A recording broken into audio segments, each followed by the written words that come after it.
mình quy nó bây giờ sợ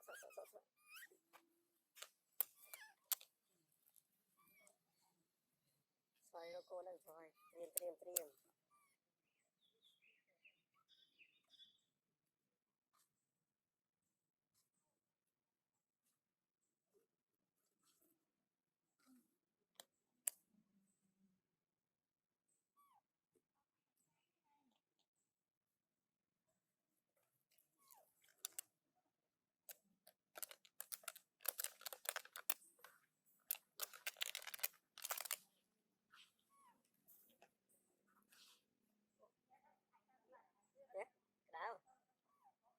đào cũng ấy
chơi không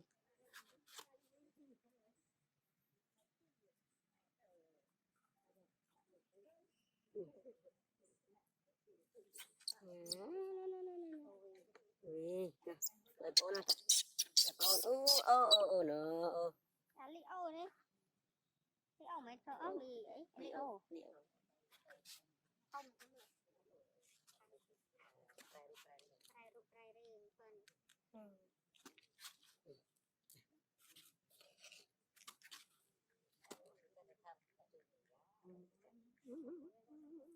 không đó đi ô đâu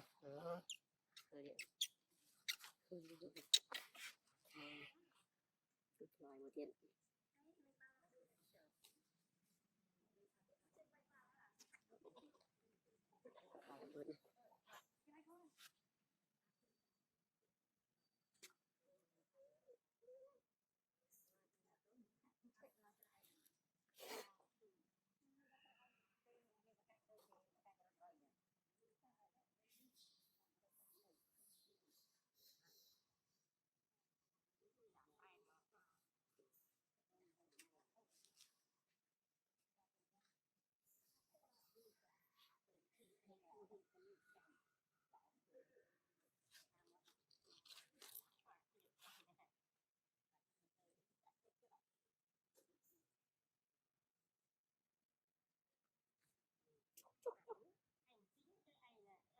cái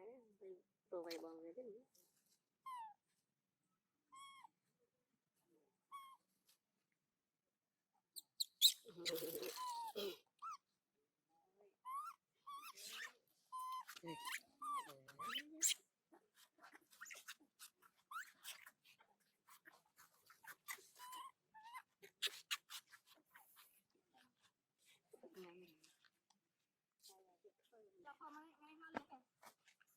dạ chà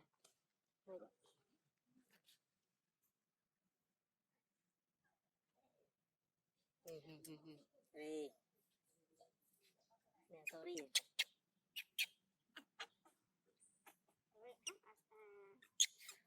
sorry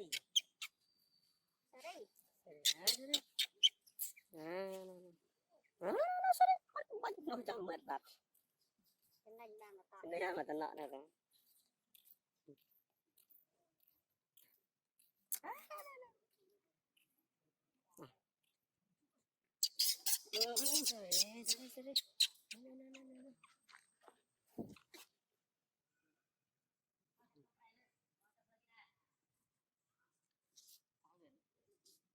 có không thăm chúng mình Ạch Bằng phi bật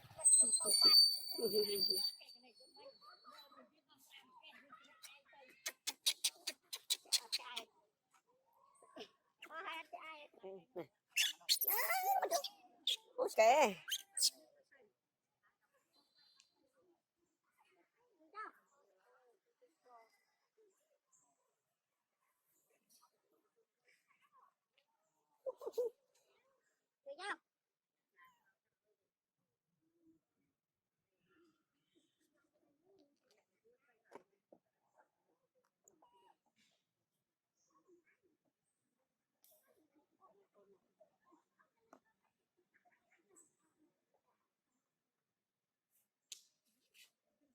được không? Chui, hai là cho. cái là thêm bây giờ mang ảnh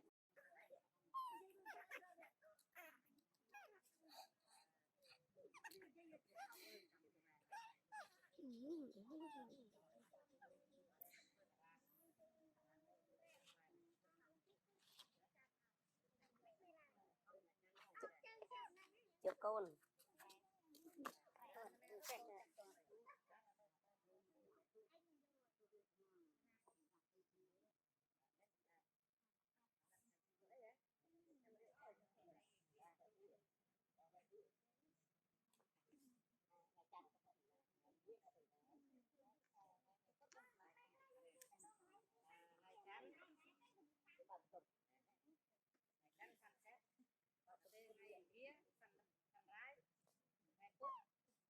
thấy chưa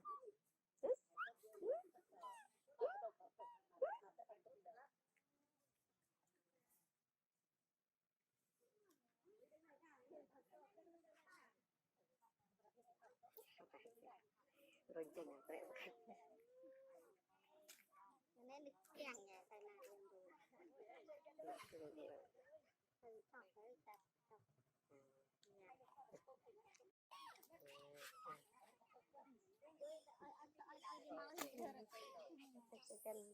Mình bảo ai học chân là hết, ba chị tay nào rồi.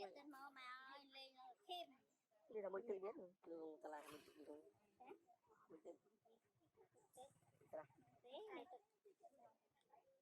Tay này việc làm từ ngay đi cái đai nữa nè. Đây là cái nặng clip này mà.ทำมาสบายใจ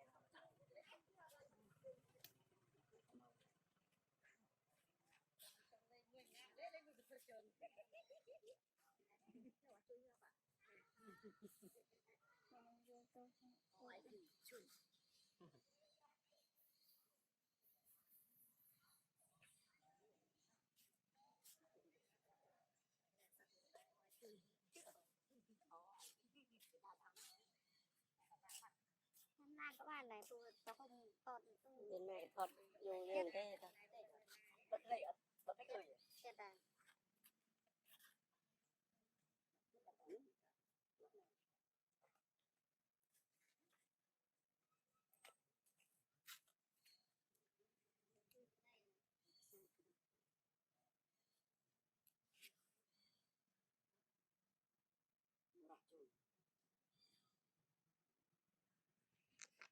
chỉ là oi thì là viêm đầy không biết là mẹ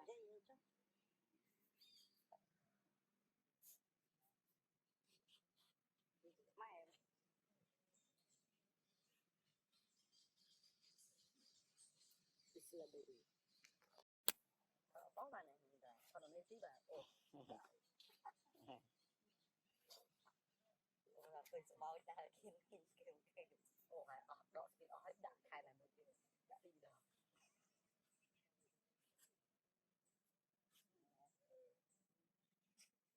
soi gạt đâu này liêm may mà tiếp tiếp phải tại bao cái mùi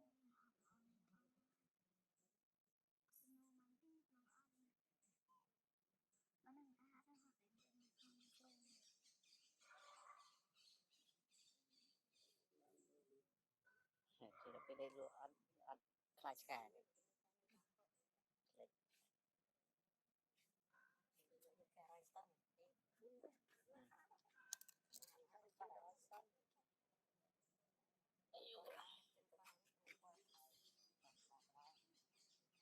sạch đấy xã biển xã biển không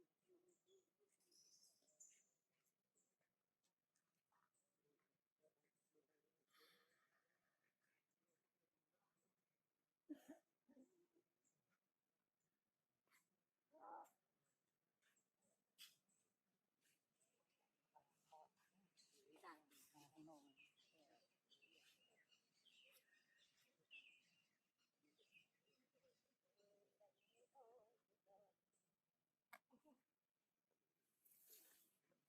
gì tạ tam báo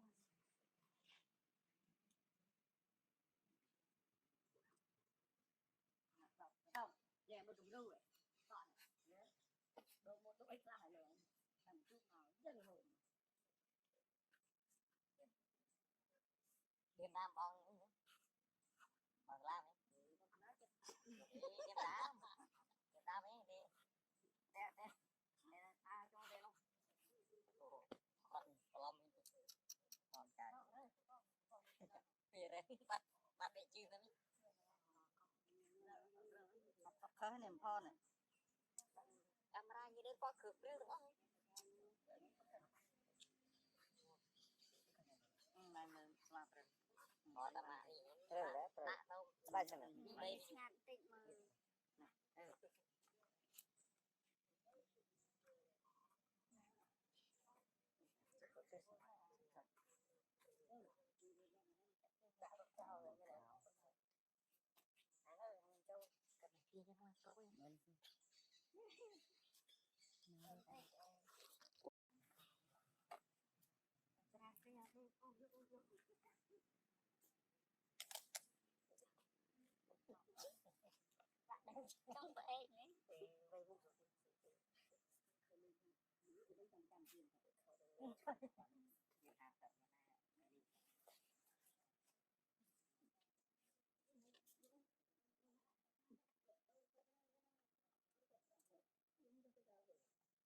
vậy có camera nữa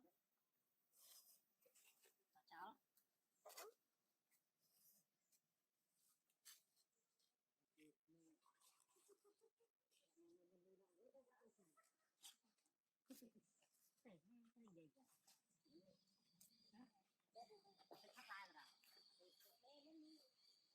tôi về đây cần đất đây với sư lương này ta này riêng là đang chân ban tư cái phòng anh ấy bà tham bao nhiêu mà lên với nhà tụi cô nằm rơi ha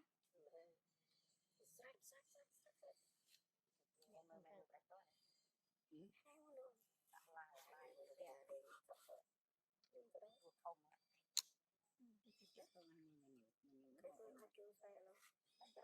kêu quen rồi chứ không phải học thời gian cả thổ bãi này mà gọi là đây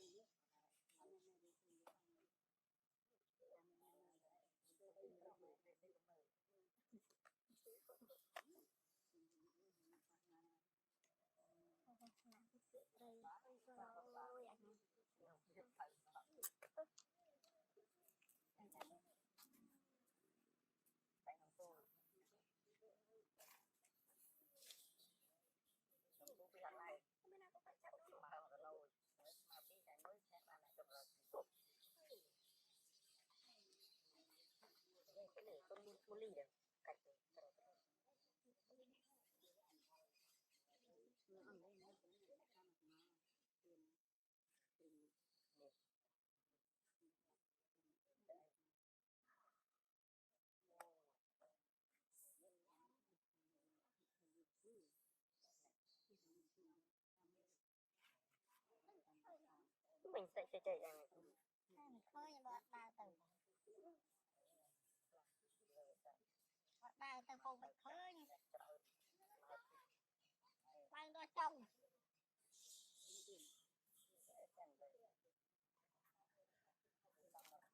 bọt đào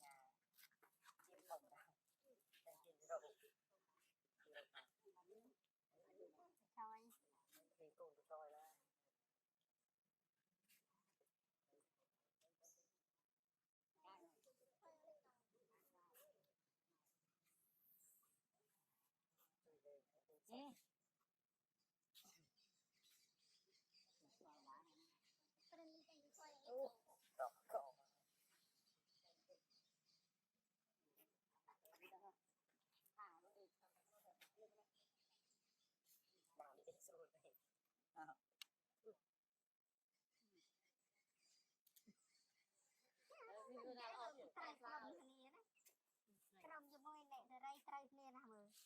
bạn mưa Để cho cái Bình còn Nè người này Nè mẹ đánh chuột đây cho nó lăn người nè là mày là mày mày Lăn cho cái nào mày làm sao cái nào mày tất nhiên thôi chặt chỗ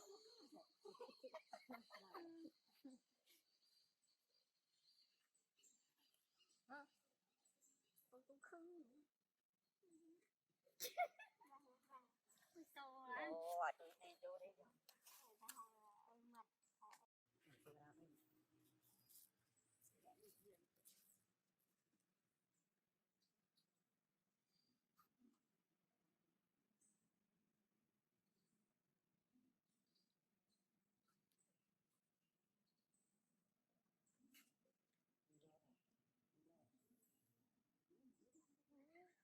Được rồi đó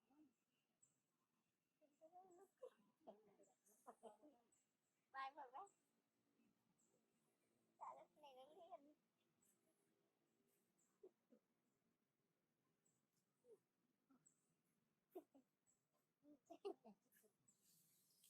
Nhiều một quán này tại bạc kè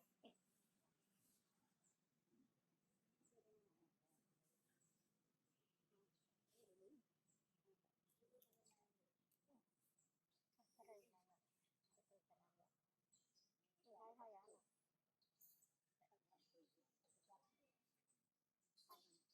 Thật là Thật chơi cái này ngồi Tự chắc nó nọ Không cầu Cần bạc Đặt sao làm nhiều Cũng chẳng có làm gì Có coi vậy đó Thôi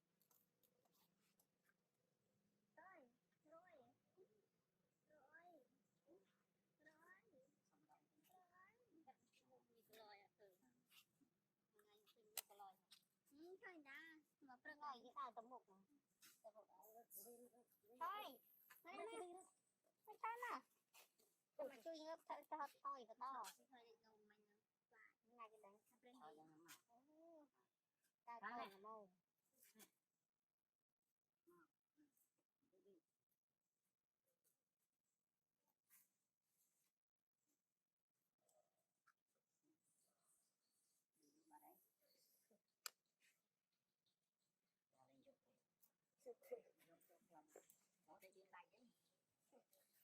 Ồ, cái con cô này. Leo con cháu mắt Leo rồi mà ơi chơi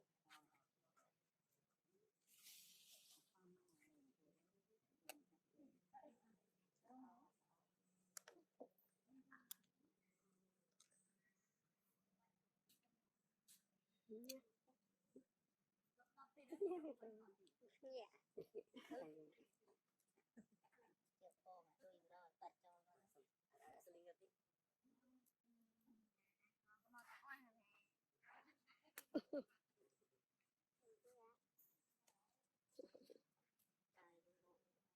cứ làm sao tao cái đây đây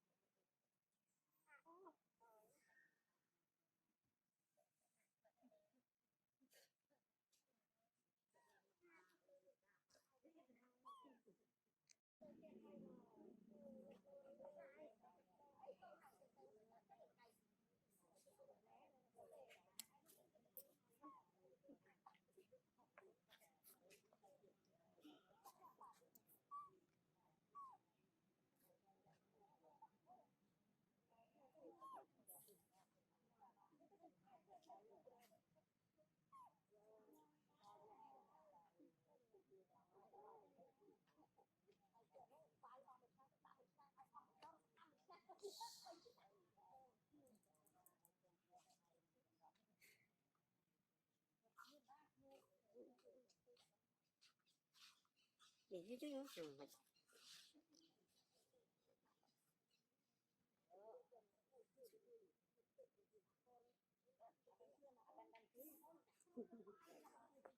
đây cái hai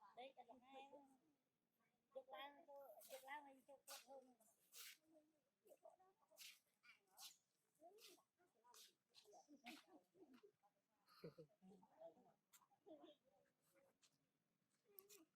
Vậy thì là bệnh đã trong đọc code bàn một đọc tiếp ấy rồi đã lên bàn trong tao đã xong tất cả để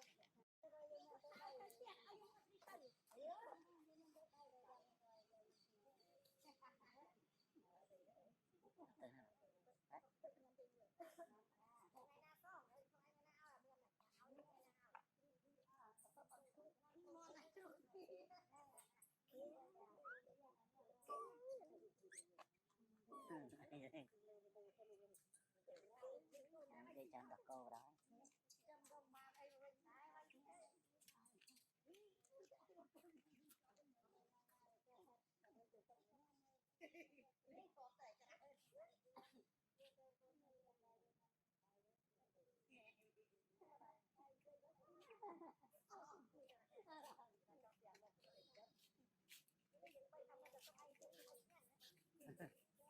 rất là ngon rồi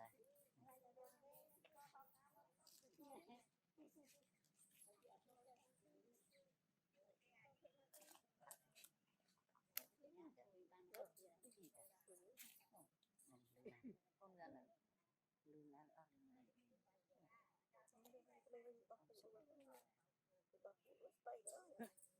đồ gì hiền ấy không ấy đồ mà mọc ấy cho mỏi mỏi nó luôn đây cái gì